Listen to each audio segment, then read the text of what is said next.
Cereal is a soup. All rational, experiential, and yes, spiritual evidence points to the truth of the matter.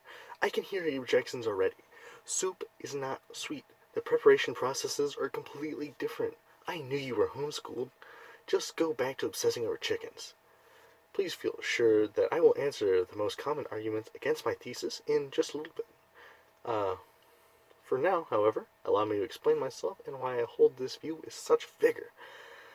It all begins at my childhood. As you might expect, I was something of a cereal enthusiast. If my mother had allowed me, I would have had a bowl, or several of, honey bunches of oats for every meal, every day. Alas, I was restricted to fulfill the milk and honey promise of Exodus 3:17, merely in breakfast. Of course, I am now a college student, and I have entered what others might call adulthood. This restriction no longer applies. I tell you this so that you may understand my words are extensions of a life literally fed with the sublime energy of cereal.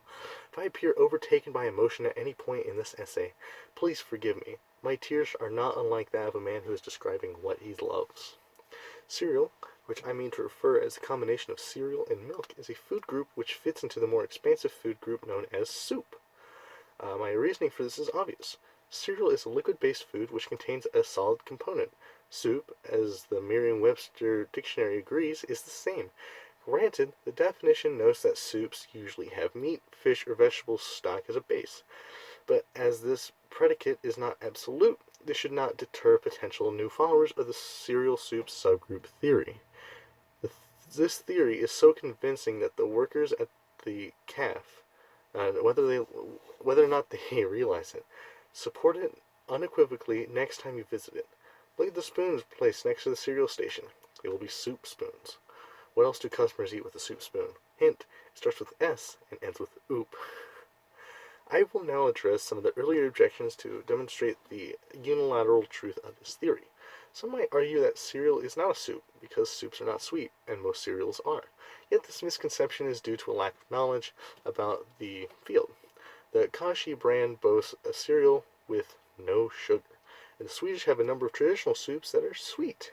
The taste of the ingredients, therefore, has no bearing on whether a dish is considered a soup or not. Others might say that a soup can be eaten without any solids. Tomato soup, for instance. While cereal necessitates a solid, and therefore cereal is not a soup. Yet the category of soup is much more expansive than that of cereal, and therefore there is no contradiction here. Not all soups are cereal, but all cereals are soup.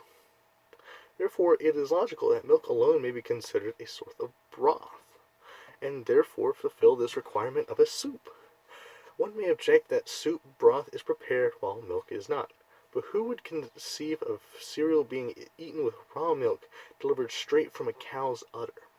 The pasteurization process is a form of preparation, which includes the process of infusing solids into the milk. I could go on for days, if not centuries, about the rational support for this theory, but what I have written will have to presently suffice. I do admit the ideas I have expressed here are not for the faint of heart or those of low intellect. They take courage, perceptiveness, and if I may say so, and faith. Yet I believe that if you already accept it as the truth, as I have, your mind shall be open to the myriad of implications. You shall realize, as a person already knows inherently, that every physical object is a soup. Bread, salad, or a combination of two or three. Sorry, I paused there, that was wrong. Ketchup, as well as cereal, is a sweet tomato soup.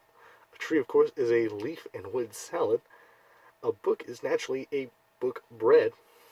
Even humans, including you, dear reader, are bread bowls containing soup. Yet these are things to be grasped later. For now, it will be enough to acknowledge that cereal is indeed a soup. Take up the spoon of your intellect and delve into the sugary goodness of truth.